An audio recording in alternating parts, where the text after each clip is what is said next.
Welcome to Beena's Dubai kitchen. நான் இன்றைக்கி பெசரிட்டி பண்ண போகிறேன். பச்சை பயிறு தோசை. அது ஒரு 7 மணி நேரம் நம்ம ஊற வைக்கணும். ஊற வச்சுட்டு அதுக்கப்புறமா தோசை டைரெக்டாக சுடலாம், புளிக்க வைக்கலாம் தேவையில்லை. அதுக்கு வேண்டியது 1.5 கப்பு பச்சை பயிறு,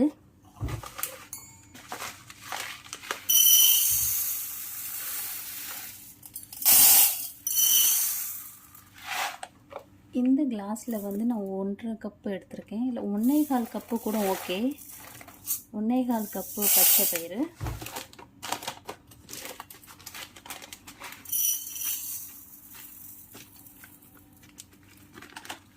பச்சை அரிசி எடுத்திருக்கேன். பச்சை அரிசி ஒரு 3/4 கிளாஸ் இருந்தால் போதும்.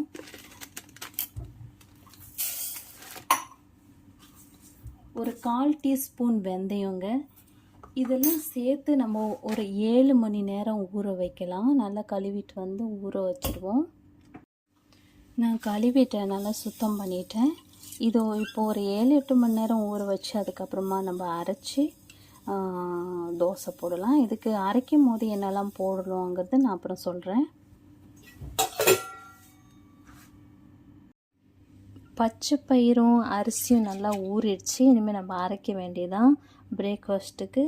அதுக்கு நான் எடுத்திருக்கேன் இஞ்சி ஒரு கொஞ்சம் 2-3 துண்டு, அதுக்கப்புறமா பச்சை மிளகாய், அதுக்கப்புறமா மல்லி இலை, அதுக்கப்புறமா கொஞ்சமாக ஜீரகம் எடுத்திருக்கேன். அதெல்லாம் போட்டு அரைச்சிடுவோம். மல்லி இலை போடுறேன், பச்சை மிளகாய் போட்டேன், இப்போ கருவேப்பிலை போடுறேன், இஞ்சி போடுறேன், சீரகம் போடுவோம். நம்ம கழுவி வச்ச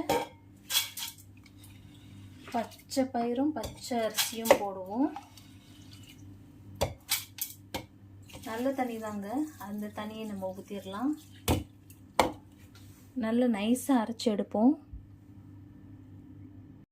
நான் அரைச்சிருக்கேங்க, ஆனால் இன்னும் அரைப்படலை. இன்னும் நைஸாக அரைக்கணும். மிக்சியில் அரைக்கிறதுனால இப்படி தான் இருக்கும். இது மிக்சியில் அரைச்சி தான் நம்ம பண்ணணும்.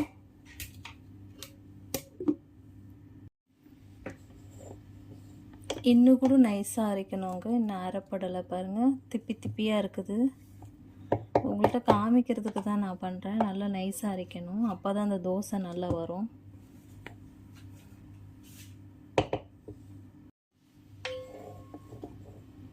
இங்கே பாருங்கள், சூப்பராக அரைச்சிருக்கு. இதுதான் கரெக்டான பக்குவம். இந்த கெட்டியாக இருந்தாலே போதும், தோசை நல்லா வரும். இதுக்கு மேலே நம்ம தண்ணி ஊற்ற தேவையில்லை.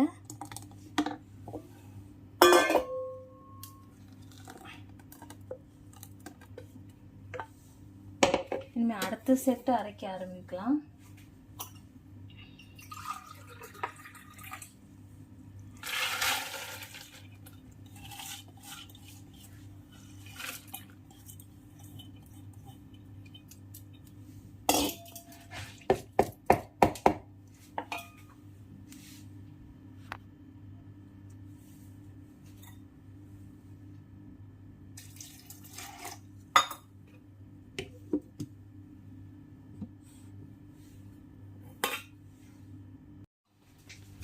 அரைச்சாச்சுங்க. இங்கே பாருங்கள், நல்லா சூப்பராக அரைச்சாச்சு. இனிமேல் இதை கலந்து விடுவோம்.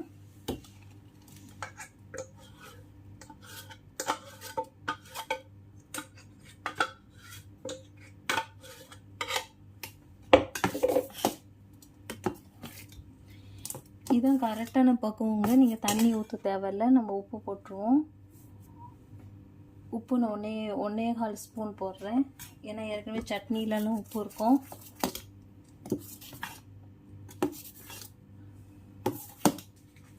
இது ஒரு 20 நிமிஷத்துக்கு வைக்கலாங்க. 20 நிமிஷத்தை வச்சுட்டு அதுக்கப்புறமா நம்ம தோசை சுட்டோன்னா சூப்பராக வரும்.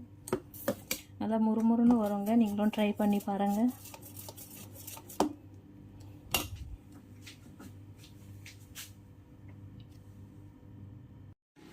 நம்ம தோசை போடலாம்.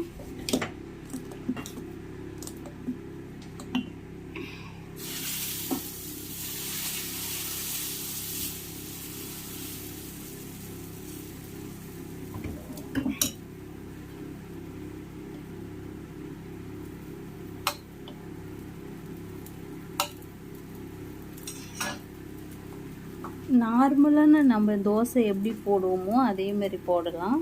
அதே சூப்பராக இருக்குங்க. அது மாதிரியே வருங்க. ஒரு பிரச்சனை இல்லை, ஒரு கஷ்டமும் இல்லைங்க. இதில் ரொம்ப ஈஸியான மெத்தடு, சூப்பரான பிரேக்ஃபாஸ்ட்.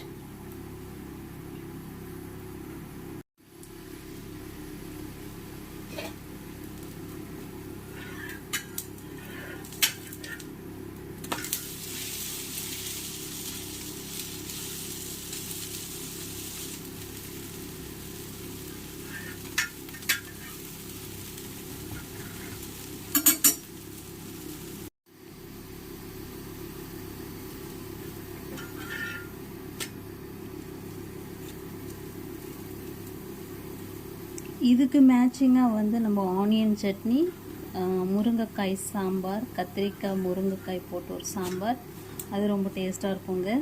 ஒயிட் சட்னி கூட உங்களுக்கு நல்லாயிருக்கும்.